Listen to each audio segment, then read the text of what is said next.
good evening, and thank you for joining us for our work session as we continue to talk about Radford's budget, finances, and all the things that we're working to do for the citizens of our city. Before we get started, Mr. Wolford is not here today, so he is on the phone, and we need to bring him into the meeting. So, Guy, if you would state your location and reason for missing the meeting.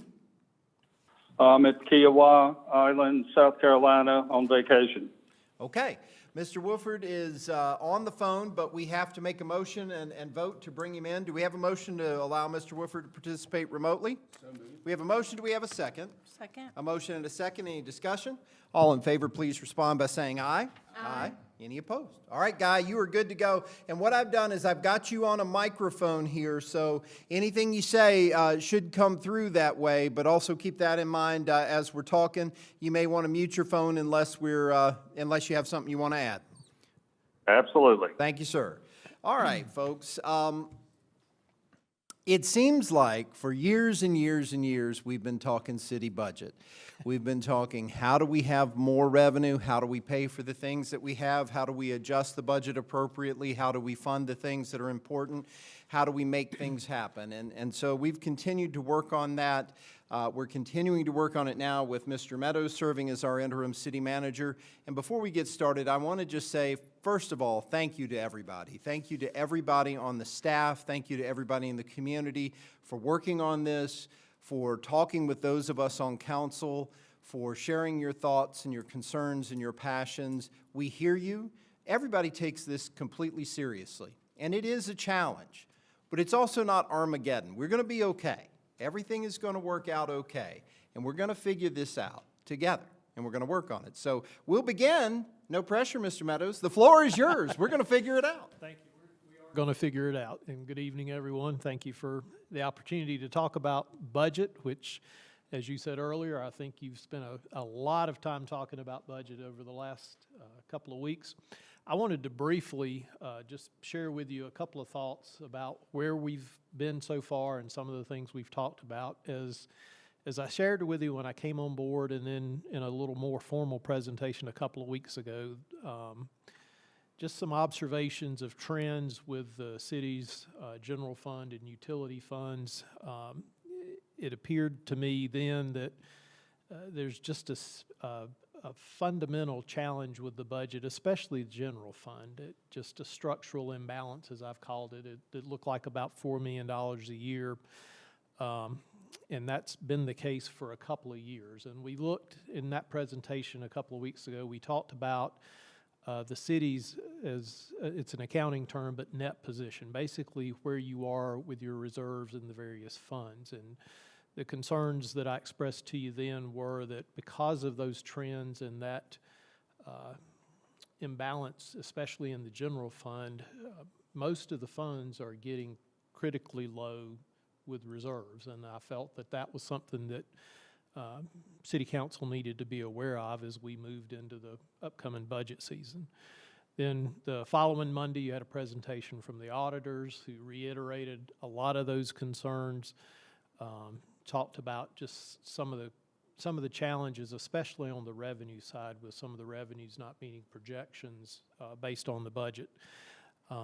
So with that backdrop, we have spent some time working on the current year budget first. We're in the middle of two things right now. We've been working hard on taking a look at the current fiscal 25 budget, but of course we're also in the heat of fiscal 26, working on that as well.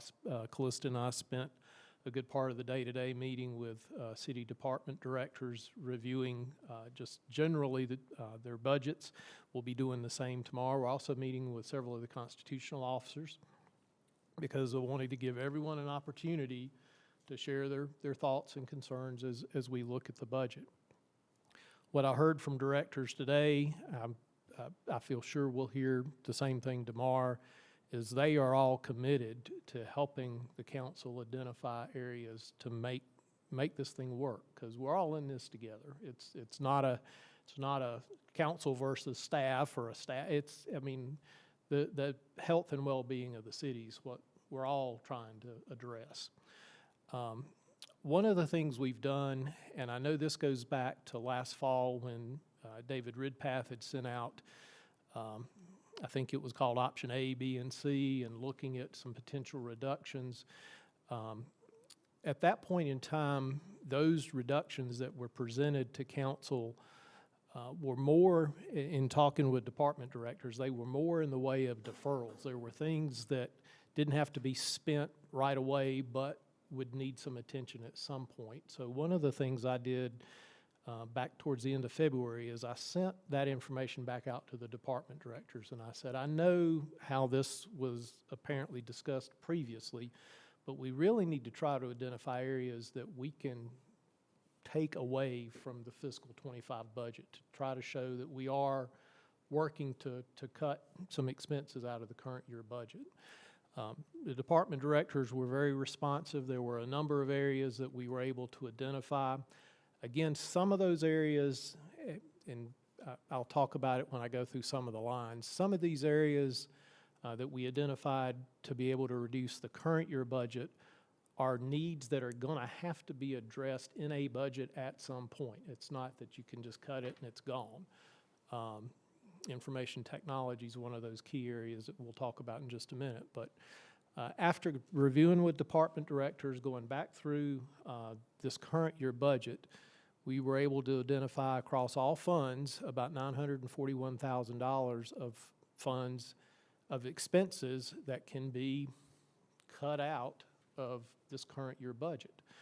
The biggest areas were public works. That was taking away the city's paving program this year for fiscal year 25 was budgeted at $650,000. We could cut half of that out of this fiscal year, which drops that to $325,000. The other big area was information technology. Those are two big technology upgrades that are going to have to be addressed by the city, but they don't have to be addressed between now and June 30th. So they can come out of this year's budget. The other amounts are amounts that department heads have identified through various areas and looking at the budget. Then we did the same thing for the electric fund and the water and sewer fund. The water and sewer fund amount is fairly low because we've had a lot of challenges in the water and sewer fund this year with breaks and whatnot. There just wasn't room to address that. But in total, we identified about $941,000 that could be reduced across all departments, which will help address some of the concerns. You know, again, we're continuing to take a look at the revenue side. That's, Callista and I were talking earlier this evening. My focus this week is to really take a hard look at the utilities.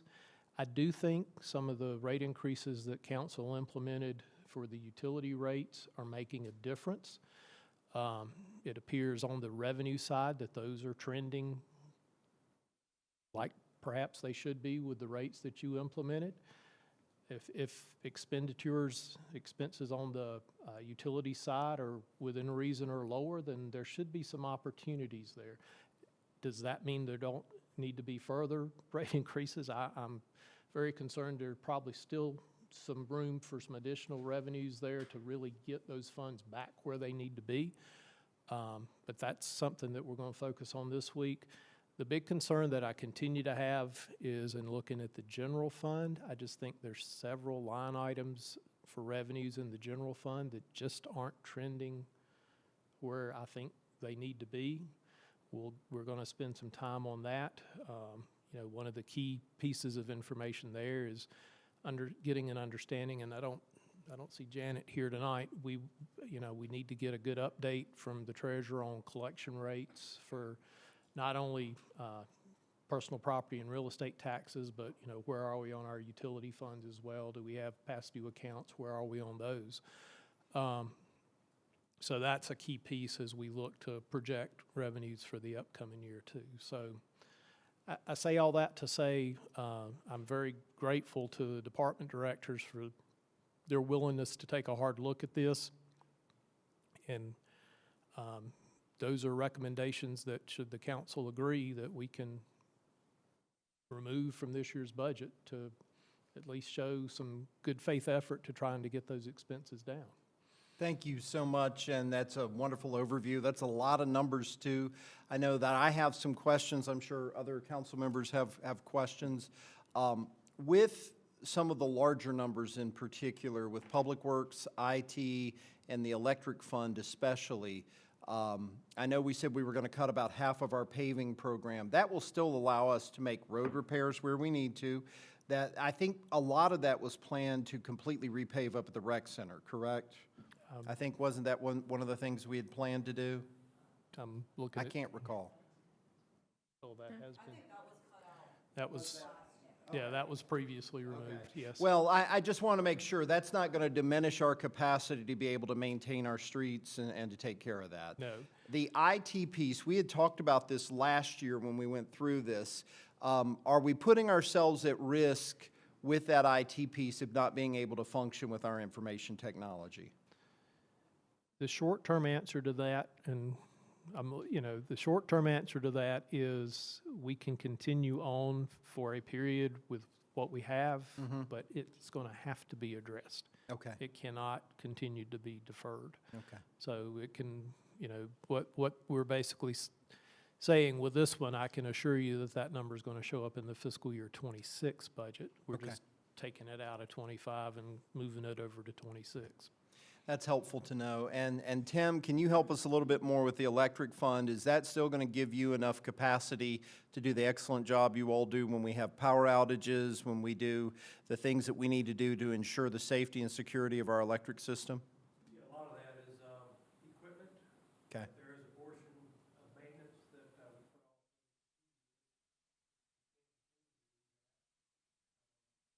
That was, we agreed to at least wait 6 months. It just depends on our inventories and how low, they get. Okay.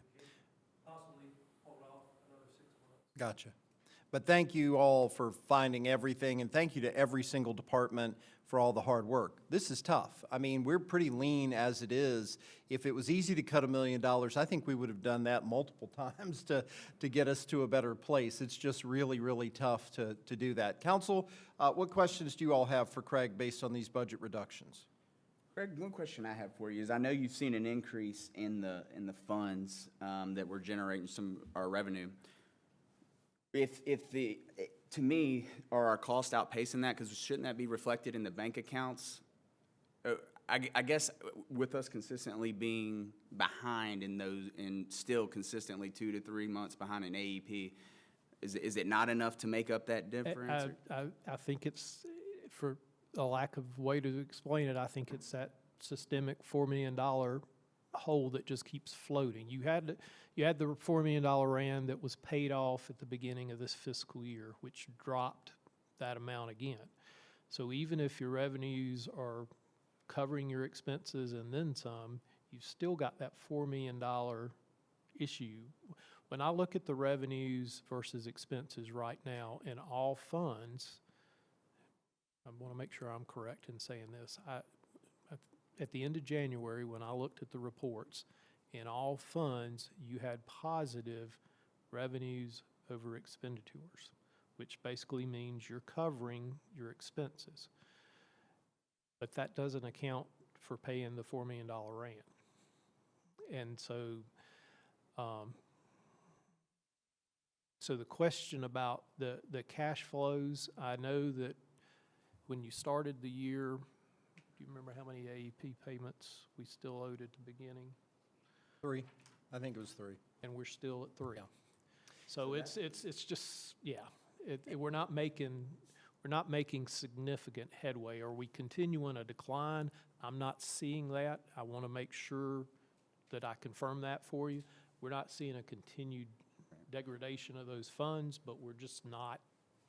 Well, and I think it's a good point too, though. That brings it up of why we're doing what we're doing. This isn't a reduction. We're not looking to get rid of things. We are trying to dig out of this. And even with seeing that, we're not seeing enough to get us, you have a $4 million RAND, 3 AEP payments, 3 payments to the schools. They don't pay themselves. And so, trying to make up that difference, I guess that's what we're trying to figure out and why we're talking about this. Yes, sir. And We're that- going to get to electric in just a few minutes, because that's its own special conversation to have, because that's a challenging area as it is. But I do think we need to dig deeper on that, because that's been one of our biggest challenges. The Radford Electric Department is absolutely one of the best things that we have in the city, but where things have evolved and changed, that makes it harder. We'll come back to that. Other questions or comments? I just wanted to get clarity on the reductions. We've already talked about information technology wrapping around to the next budget. Out of these line items, what other of these costs are we expecting to just see in the next budget versus a little bit of reprieve? Primarily, what you'll see are, as Tim mentioned, with electric, there are some equipment purchases that we continue to defer. Some of those will be back again in fiscal '26. Some of these can be, some of these related to engineering fees or other outside costs can be more permanent reductions. And that's what we talked about today in looking through the budgets, is if there's areas we can continue to trim. And I'll just say this as an aside. I took, David Ridpath had left a box of last year's budget stuff, and I literally went through that box over the weekend. And as I found some of the comments from last year's budget reviews, the same questions that we've been asking of the department directors were asked last year too. It was clearly noted in a lot of these things, what could be reduced, what could be reduced. What I'm seeing in nearly every department is if you start reducing beyond a certain point, you're talking about either eliminating a service that department's providing, or just putting them in a little more challenging position to get their day-to-day operations done. So that's a concern. One of the things in talking to a couple of directors today, and I know that this has been talked about before as well, is right now we're focused on the current year budget and what can we do to make adjustments to be able to be in a better position by June 30th. We're also actively working on the fiscal year '26 budget to bring some information to you over the next couple of weeks about what we can do to make it even better as we go into fiscal '26. The other piece that I've got to encourage this council to think about, because I heard it multiple times today, is we have some significant capital needs.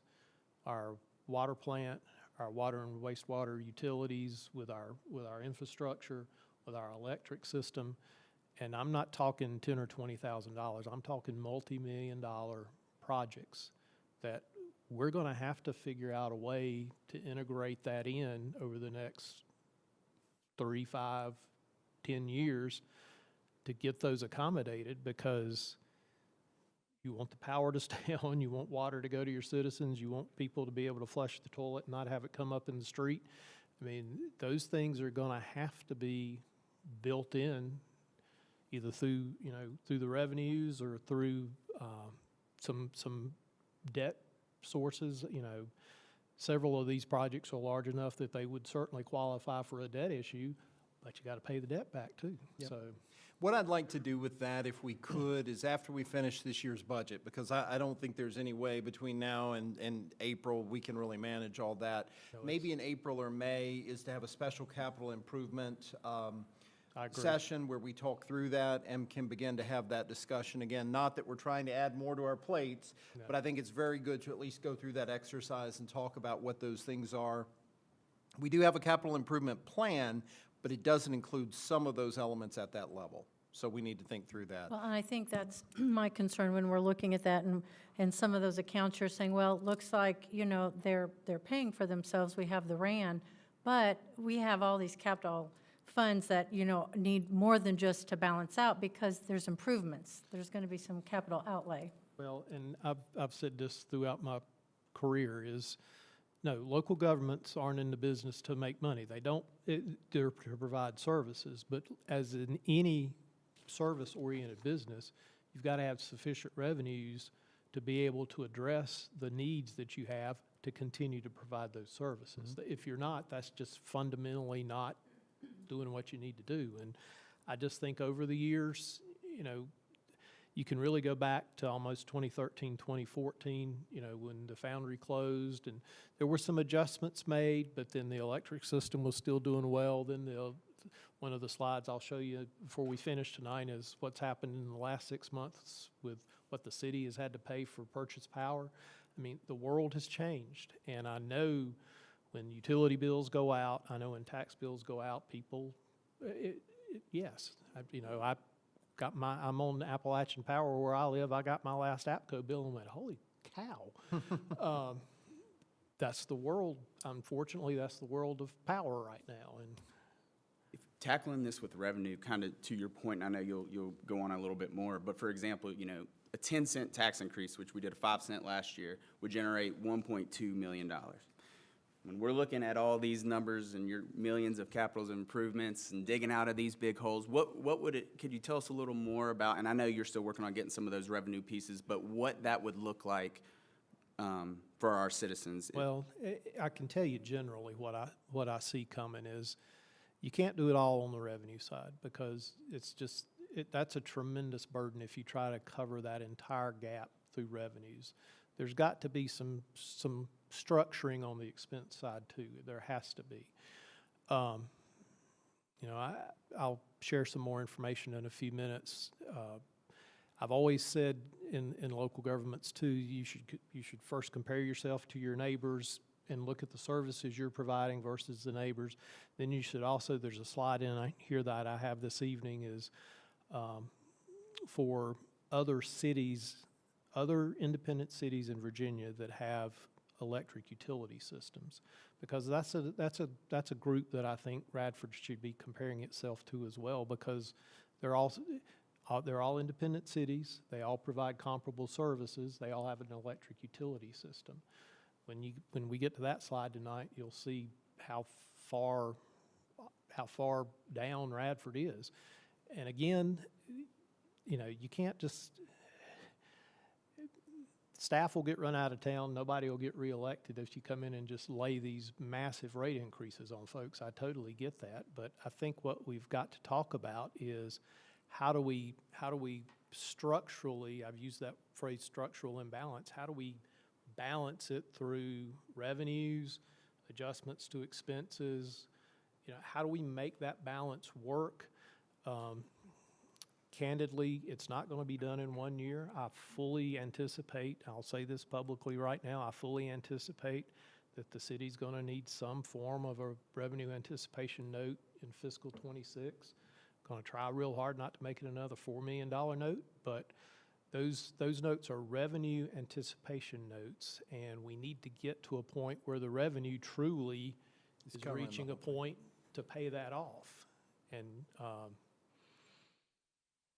so I don't know if that answered it or not, but it's got to be a balance. It can't all be the rates. It can't all be, if the council, as we go into the budget, if council says, Craig, we can't raise rates, it's got to be through cuts, then it's, I think I've mentioned earlier, it's programs, projects, and people, and we're pretty lean on the programs. We've talked some about the projects, but you're going to quickly get into people. Kelly, do you have anything? Not right now. I'm kind of taking it all in, and you guys have asked the questions that I would have asked already, so I'm okay right now. All right. Guy, do you have any questions you want to ask? I sent you the budget reductions. Are you wondering about anything?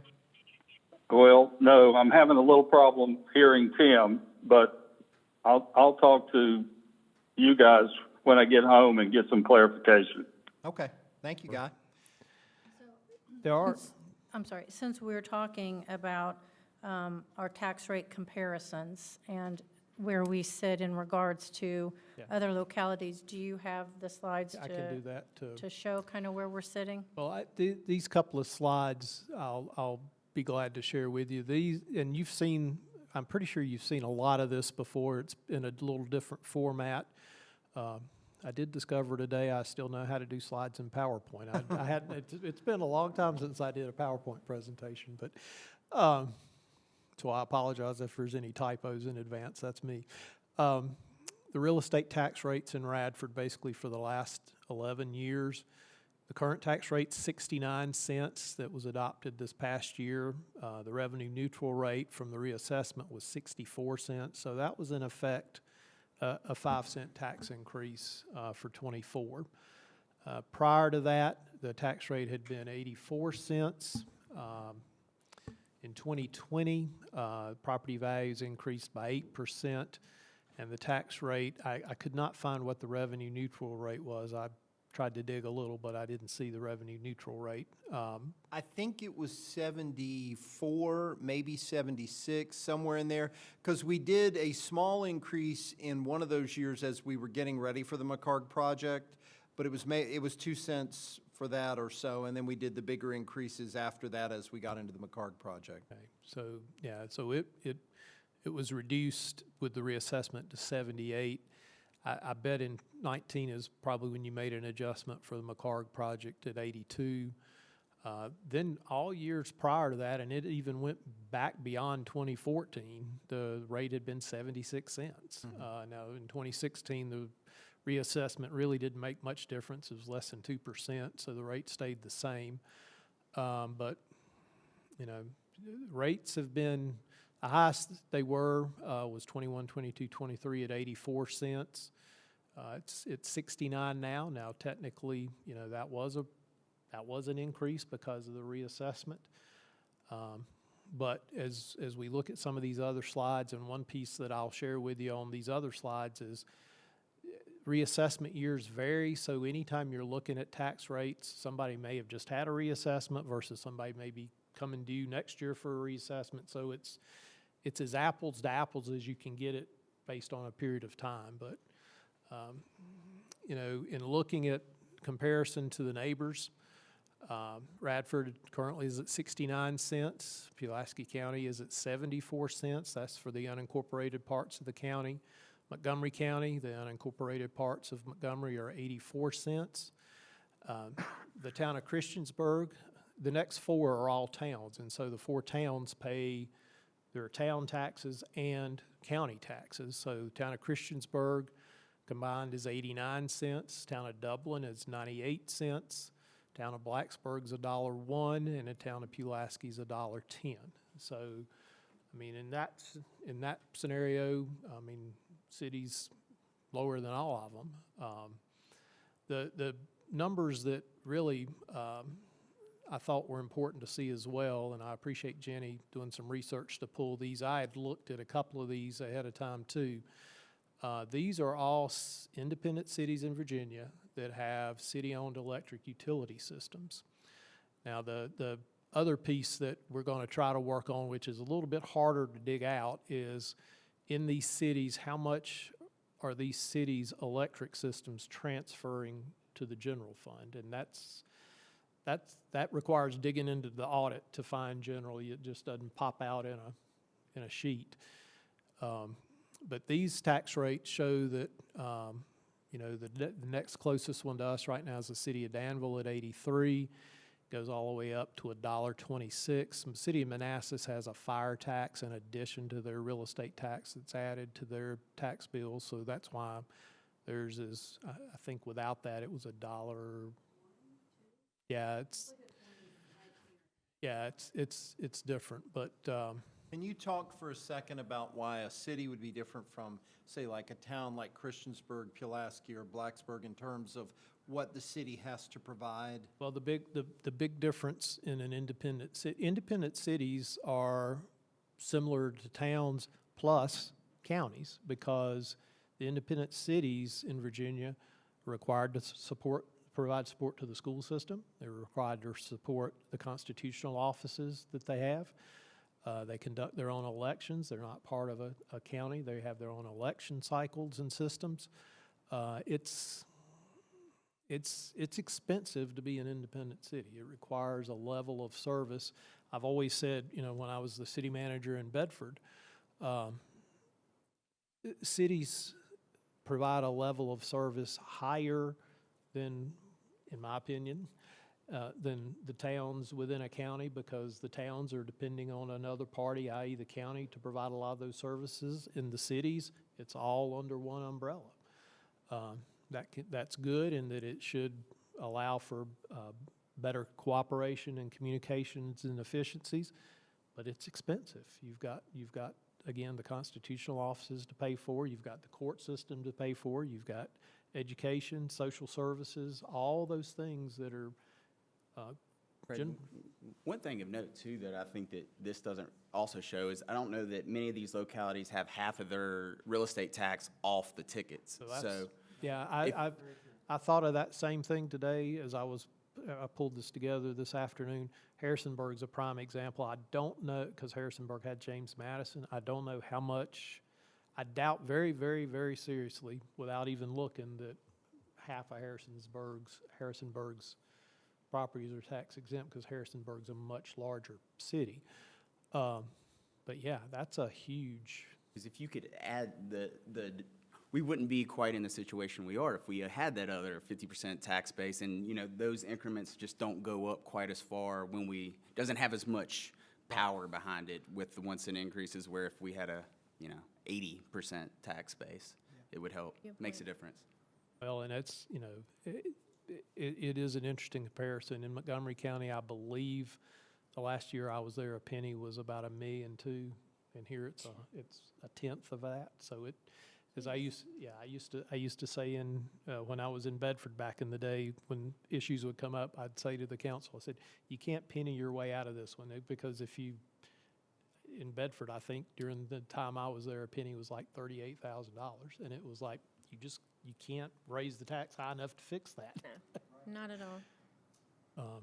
And just for clarity, when we say that half is off the doles, we're talking the university and churches. Yes, non-exempt properties that are nonprofits or university-based, yeah. Which, on the one hand, is certainly a budget challenge. On the other hand, that's what makes Radford is the university and all those. So it's finding that balance of how to provide the service. One thing that strikes me, and this is just a general comment as we continue into the budget discussion, Radford provides a very high level of service to your citizens. You really do. You have, the recreation programs are just stellar. You have amenities otherwise that are just really, really good. And that's something to be very proud of, but it's also something that's got to be continually invested in to continue.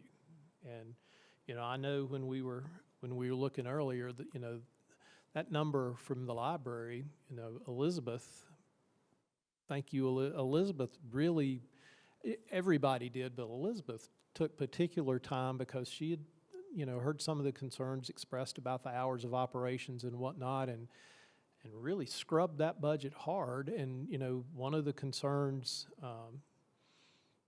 with the library is we do get state aid from the state of Virginia for aid to libraries, and if you reach a point where you've cut your expenses to a certain point, then you're going to risk losing some of the revenues that come in for that state aid too. So that, that's a balance.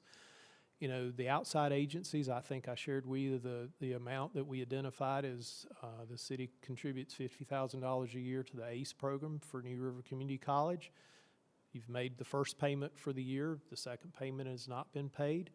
I reached out to Angie Covey. Angie has indicated that she thinks there's private contributions and other funding that would allow that to be covered for a while if that were to go away. But Angie and I are going to have further discussion on Wednesday about that topic. That's not reflected here yet. Then. Yes, in the 25,000, that Okay, does that's reflect. Yeah, okay. But, and I may have said this to one or two of you during the course of the day today. That's our best shot at getting a reduction.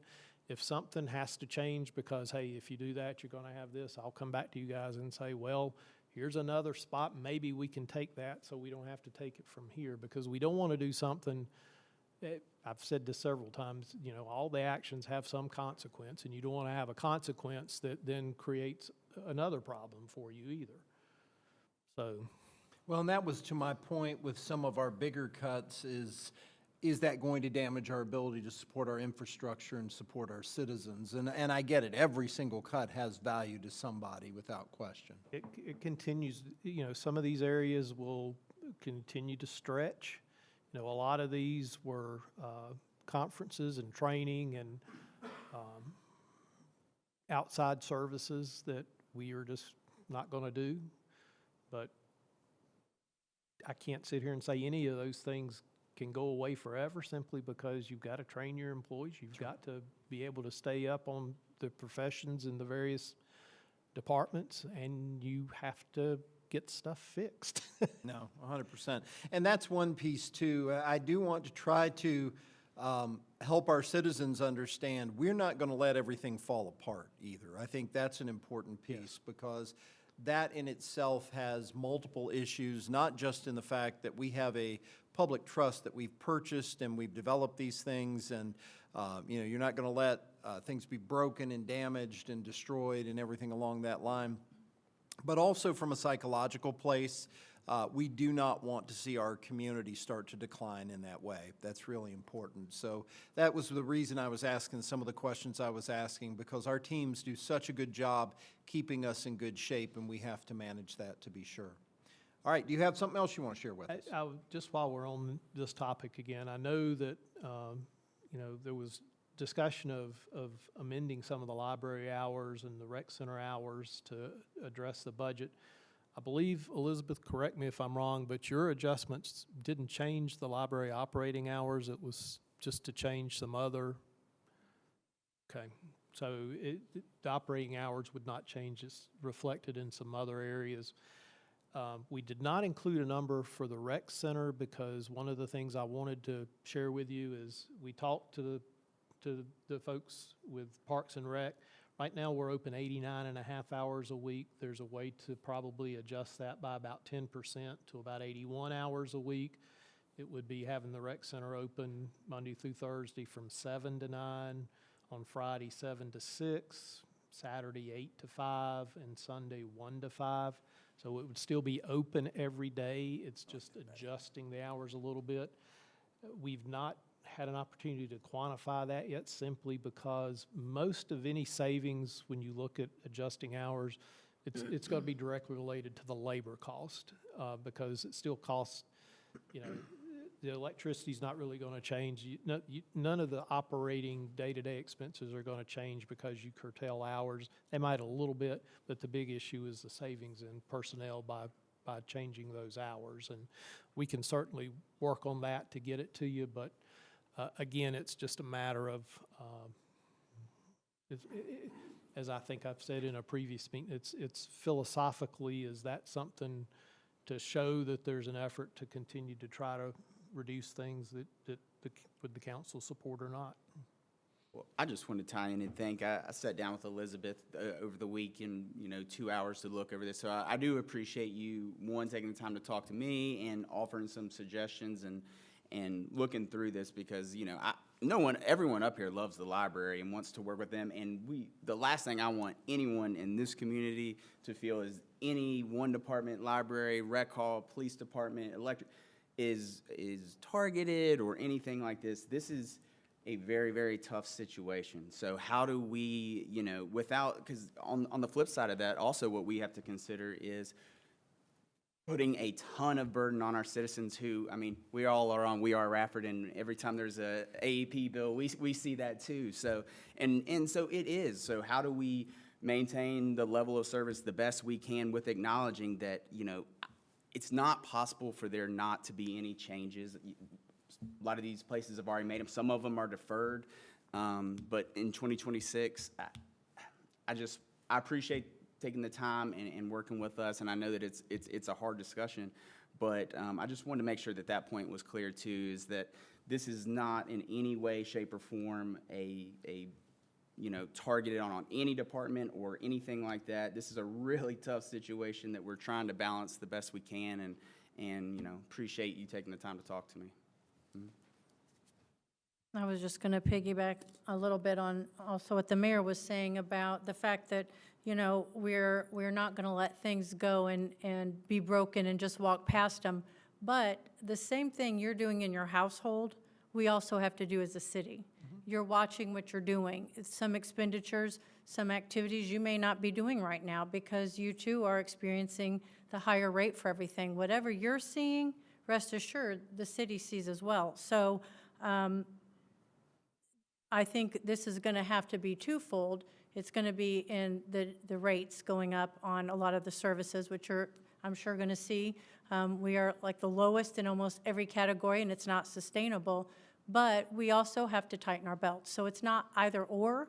I think we've said this to Craig in most departments. This isn't an either or situation. We'd like to see a combination of both of those things, tightening our belts, and also we absolutely have to increase revenue. There's no way around it. So just kind of piggyback on what you were saying. Does the Public Works section include a potential reduction of days at the drop center, or is that not reflected yet? That's not reflected in there yet either. Again, we can certainly, if there's a consensus to look at adjusting hours for the drop center, we can do that.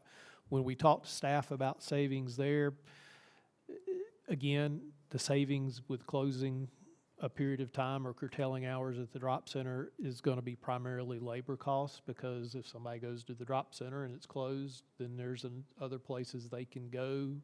So it's not a reduction in tipping fees. It's just all of these reductions in hours that we're talking about for services are primarily going to be direct expenses of.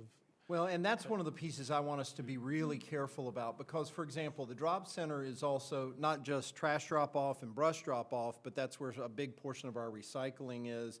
So if that's closed, the recycle bins that are at the rec center will either have to add more or empty them more often, or do something with that. And so it may be a push as far as savings go. I think we want to explore it without a doubt and see if that makes sense, if that helps that. But I mean, you know, again, we don't want to do something that's going to actually raise the cost significantly somewhere else if we pull a cost down, and that's one of the tricky parts too.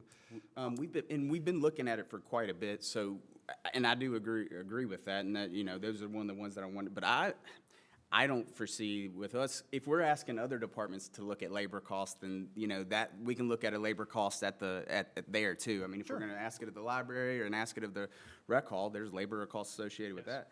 You know, 2 to 3 days, obviously, and I mean, Kelly, she can speak to this better than I do. She uses this all the time. I heavily use, yes. We live on a private drive, and taking our trash is all the way down the road, and we use the drop site weekly, multiple times a week. But again, we are asking every department to look at reductions, and I feel like, yes, it may alter the recycling schedule. Yes, it may alter things that we haven't even anticipated, but I feel like this is something that we can adjust, and we can always adjust it back anytime we decide that there is an issue that we need to address. I think same thing with the rec hall. I feel like it's something that we can do to save a little bit. Little bit adds up to a lot of numbers, and I think that we will be perfectly fine with making a decision tonight to do something like that. So I'm fully prepared I to think do we that. can direct you guys to explore that and to see what a reduction would look like, what it would save us, and go from there. We're going to get to action here in just a minute. I think we got a few more things to talk about. Two big things coming up that we're going to have to make a tough choice on. We need to talk about the Easter egg hunt in April and the July 4th festivities, and those are the activities in the park. The reason we have to do that is there's some direct costs that are going to be associated with those coming up immediately, where we have to pay vendors, we have to pay deposits, we have to pay a number of things going on with that. So Craig, do you want to expand on that at all? Well, you covered that well. The big concern with both events, and the Easter egg hunt, for example, is relatively inexpensive in the big scheme of life. It's less than $5,000, but it's $5,000. And we do have to begin to make commitments. Matter of fact, we may be late already. We have to make commitments to that. So, you know, the discussion of, do you want to do that or not? The fireworks, we talked about the 4th of July festivities. I am very pleased to announce that we have a donor for the fireworks. The city will be receiving a $25,000 contribution towards the fireworks. So Phoenix LLC, and look forward to sharing more information about that as we have it, but very thankful to have that contribution. So we still may be able to do fireworks. It's just all the other associated events that go on, because the big cost with the 4th of July festivities, as I shared, is, again, the labor cost, the police overtime, the public works. I learned today when, where's Melissa? Talking to Melissa, there's cost with transit that night. I mean, That's a wonderful event. It brings a lot of people out in the community. It's something to celebrate, but it's $100,000 plus by the time you add the fireworks and everything else in. Well, I think it's also a year where we were going to have to look at some changes anyway, because Bissett Park is still not fully recovered from the damages of Hurricane Helene. I drove through there today, and I am so thankful of the work that everybody is doing to try to get that park in good shape. We are not there yet, though. And so there's a significant amount of work that needs to be done on the park to be able to get us back in shape anyway. So council, I'll ask your pleasure, that's probably the wrong word, your decision on both of those items right now. Do we have a motion that we go on and just delay those for this year? We won't have the items for this year, but we will take a look at those again in the future. So we have a motion. Do we have a second? Second? Motion and a second. Guy, are you hearing us okay? I am. All right, any discussion? All in favor, please respond by saying aye. Aye. Aye. Any opposed? Okay. That's very Again, helpful, thank you. You know, these are things we're looking at. Nobody takes any pleasure in not having those events and not having those activities, but I think we are having to look at some of those things to try to get us to a little bit better place. I do want to add on something like, and you'll hear me talk about this with the concert series, because it is a minimal cost. And when I say minimal, you're going to see some of the things we talk about. There's no cost that's too small. Because a lot of small fees add up to something big. So we really try to stray from that. But when we're talking about an event that does serve so many people and the cost is approximately $5,000, I'm going to challenge our in-house folks to plan ahead starting tomorrow and make sure next year that as a community, we can work on sponsorships and donations and find a way to make that happen, because I think the benefit is also for our businesses, and I'm sure that that's something we can do. So even though it may be on ice right now, that's something in-house I feel like we should be able to do. Couldn't agree with you more. I will tell you that in some of the conversations over the last week or so, we have floated out, staff has floated out to some various folks about sponsorships. A lot of the businesses are having the same challenges, not necessarily that we're having as a city, but, you know, folks that may have given $1,000 or $2,500, you know, have said, well, maybe $500, but this has been but absolutely agree with you that we need to start working on that for next year now. Yes. We do need to just go on and just talk about this. Can we take this in the form of a motion that we ask Mr. Meadows and the city staff to move forward with the budget reductions as proposed tonight? So moved. We have a motion. Do we have a second? Second? A motion and a second. Any discussion? All in favor, please respond by saying aye. Aye. Aye. Any opposed? Okay. And the caveat is continue to look for any savings that might be there. That would include things like the drop center, any additional reductions that make sense, and come back to us. Also talk to us if any of these things are not going to work, because we think they will, but there's always a chance that we get down the road with this and we find out, uh-oh, this is a real problem and we're going to have to address it. Can we talk about leases and contracts? I know one of the big leases that we have, obviously the lease on the Welcome Center is going to expire this summer. We've already had that discussion. I think we were pretty unanimous in the decision that we might let that go on and expire. We need to talk about leases downtown as well. Yeah, in scouring the files, trying to identify any other leases that you have, you do have a lease for a parking lot that's downtown that I believe is about $36,000. It's $3,800 a month. So one of the things there is I have not spent time looking at the legalities of what the notice would be on that lease, but again, there's other parking areas downtown. Before I would propose that you take a harder look at that, we would need to identify, okay, well, if you're not going to lease that property, where are you going to tell people to park? And I know that with the former Wells Fargo facility, there's some parking around that facility. We're going to look at every lease that the city has and just determine if the city were interested in stopping that, what are the steps. I just wanted to make sure that council's okay with us I think we have to explore it. I don't know what those answers will be, but I think we have to explore it and see. I will say that for some of these things, one thing affects another. So if downtown, we don't lease a space, if that puts pressure on another space, I know we're waiting for all of our final numbers on the downtown project. If that's even going to happen, we need to know how that all balances together. Right. So. And on a side note too, if we're asking our staff and everyone else to roll up our sleeves, maybe we could approach them too about reworking that at a cheaper cost that, hey, you do a lot of good things in the city and the city's in a time of need. Would you be willing to work with us and maybe either back in that deal or lessen that deal, approaching it from that direction too? I think that's a conversation that could be had. Well, and it's Who do we lease also, it from? I'm sorry, Who do we lease it from? Price Baker LLC is the one. Oh, some random, Yeah, it's an Okay. it's an LLC that has the property. That was the biggest one that we saw.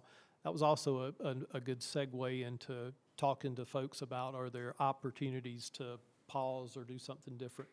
I know several of you have mentioned the Christiansburg Aquatic Center and the arrangement that the city has with them.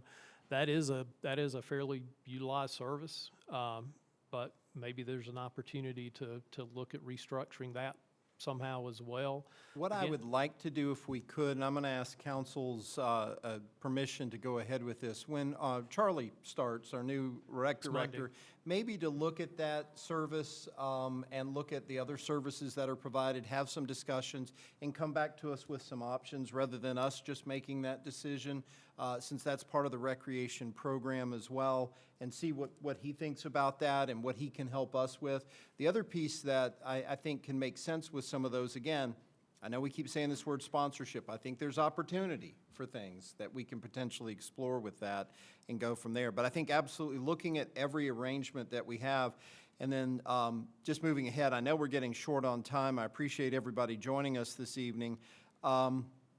Can we talk a little bit about this AEP issue, and then we'll come back to some other things? Because I think this is really important for everybody to take a look at as we discuss this. Thank you. I know one of the things that I've heard, I know council's heard considerably, especially with the last 2 months and the utility bills that have gone out to customers in the city, that they've seen a dramatic increase in their electric utility bills. And as I mentioned earlier, it's not just the city of Radford. I live in the Reiner community. I'm on APCO. My last 2 Appalachian Power bills were the 2 highest bills we have ever had at our home in Radford, in Reiner. I put this chart together because I thought it was important for folks to understand, yes, the city's electric utility rates have increased. The reason the city's electric rates have increased is the cost of wholesale power that the city purchases to be able to provide electricity to people's homes. We have to buy that on the open market, and the cost, our provider right now is AEP. We are looking at, well, I'll get into that in a minute. We're looking at opportunities beginning in mid-26 to be able to do something different with that has the potential to save a lot of money. But right now, we are where we are. The last 6 months of last year, fiscal '24, from January back through August of that time period, the city paid about 8.2, almost 8.3 million in wholesale power costs. For the same 6 months this current year, from January back through August, the city has paid almost $10 million for power during that same time period. That's an increase to the city for purchase power of almost 21%. And can I add, that's on top of increases over 23 and 24 of about 26%. Yes, sir. When we raised rates as well. So it's not just a single year's increase. This has been going on for 3 or 4 years. Correct, and I thank you for bringing that point up, because the auditors mentioned that in their presentation a couple of weeks ago, that the prior 2 fiscal years have had substantial increases. So far this year, just in that time frame, it's almost 21%. Yes, it is a challenge, but I thought it was important to share with council and to share publicly that it's not because you guys have raised the rates and there's a ton of money just going in the bank to be used for something else. It's going to pay, and It's going to pay the power bill maybe a month or 2 or 3 later than we would like it to be right now, but it's going to pay the power bill. And so I thought that was very important to share with the council and with the Well, public. I think that's a lot. So just so everybody knows, for the entire time of my life at least, and going back probably significantly longer than that, Radford has utilized the power company, any additional monies over the cost of doing business, as a transfer to the city to help the general fund. In some years, it's been as much as $6 and $8 million. In recent years, we'd gotten it down to $2 million. For several years, it's been about $4 to $4.5 million. That is significant, and when that margin gets squeezed because our wholesale cost goes up so much, and we were very reluctant. We did not raise the base rate of Radford's power from 2019 until 2024.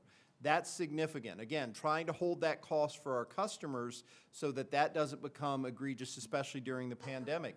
But that margin got completely squeezed, which makes it harder for us to then be able to manage all this. Now, we still do have a transfer, but that makes it harder for the electric company to do everything that they need to do. So that is one of the trickiest pieces for us. We've been able to enjoy the benefits, not just from having excellent service and excellent power here in the city, but to have that little bit of margin that has allowed us to enjoy things at a lower cost than some of our neighbors. That margin is pretty much gone. And that's the hard part for us to address. And that is the no fault of anyone in this room. That is where we receive the wholesale power.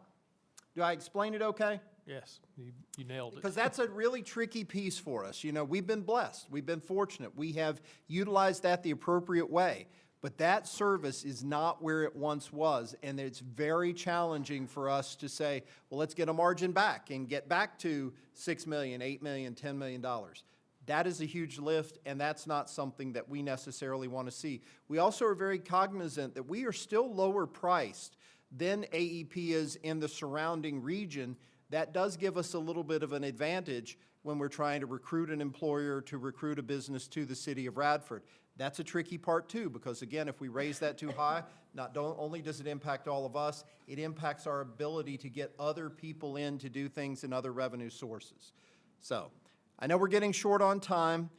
Can you talk about the budget calendar? Because this is really important for us to discuss over the next 6 weeks or so, what we're going to be doing. The big adjustment that I wanted to mention to you this evening, and I talked to Callista about it before, when I put the budget calendar together for council's information, it was pretty much based on last year and trying to keep things moving forward. As I've mentioned, we're meeting with department directors this week to review the budget information. We have in here that we'd have a preliminary budget book printed for council review by this Friday. That's not going to happen. Next Monday, we had designated as a budget presentation to city council. That's when I had thought, when I put the calendar together, that we would have everything ready for you. We're not going to be there next Monday because, as I mentioned, our focus this week, I want to be on the utilities to make sure that we've got those rates where they need to be so we can have some further discussion of utility rates.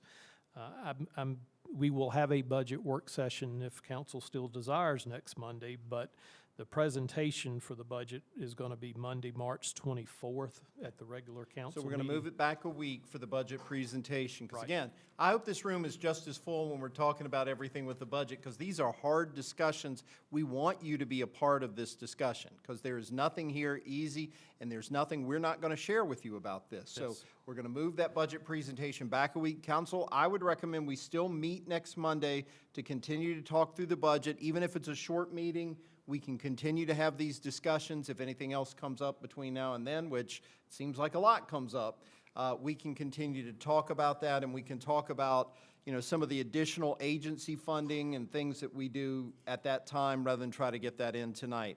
Are there any questions regarding the budget calendar or anything that we've presented this evening? No, the two, and I know that me and Kelly were looking at where, could we get something definitive for the drop center hours for next week? I know we feel good on 3 days, but how that looks like, so we can go ahead and act on that. Yeah, absolutely. And then eliminating the brush collection, I don't think we want to do that, but how could we, what is the fee structure and things like that? Are we maxing the efficiency for that? Anything else for you? So the rec hall proposed the changing of hours? That was their suggestion? From 89.5 to 81, yes. So they seem okay with that? I'm okay with that. Do you want to go ahead and do that now? That way we can get more things done now? I would suggest tweaking it just a little bit by half an hour, just for a better use, as someone who's at the rec hall quite heavily. I think if they shift that up 6:30 to 8:30 instead of 7 to 9, that might work a little bit better. That's just a suggestion, but otherwise, I think, go Then ahead. I think we could have moved to approve the hours, Sure. and how they adjust that is fine, so you want to make that? 89.5 to 81, that's a 10% reduction Right. in hours, yep. Yes, I'd like to make a motion to adjust the hours how the rec hall see fits, based on the We have a information that motion, do we have a second? Second. Motion a second, any discussion? All in favor, please respond by saying aye. Aye. Aye. Any opposed? Okay. Okay. All right, we've identified a lot this evening, we've talked about a lot. Are there any additional questions before we move forward? Thank you very much, because I know citizens are keenly aware of some of the concerns, and I know they're reaching out to elected officials. You know, we've talked, department directors, I want to reiterate that from the conversations I had today, and I know we're going to have tomorrow. Everybody's committed to seeing this through. And so, yes, it's going to be some hard discussions, but Radford will be better for it, and we just got to get there. Well, and I think we've illustrated that a little bit this evening, that it's not that there is a big pile of money that we're not touching and that we're just looking to raise rates or raise fees or taxes or anything along that line. Finding a very balanced approach that includes some savings where we can find it, but that doesn't impact services to the point of where we are ineffective, damaging our infrastructure, damaging quality of life here in this community.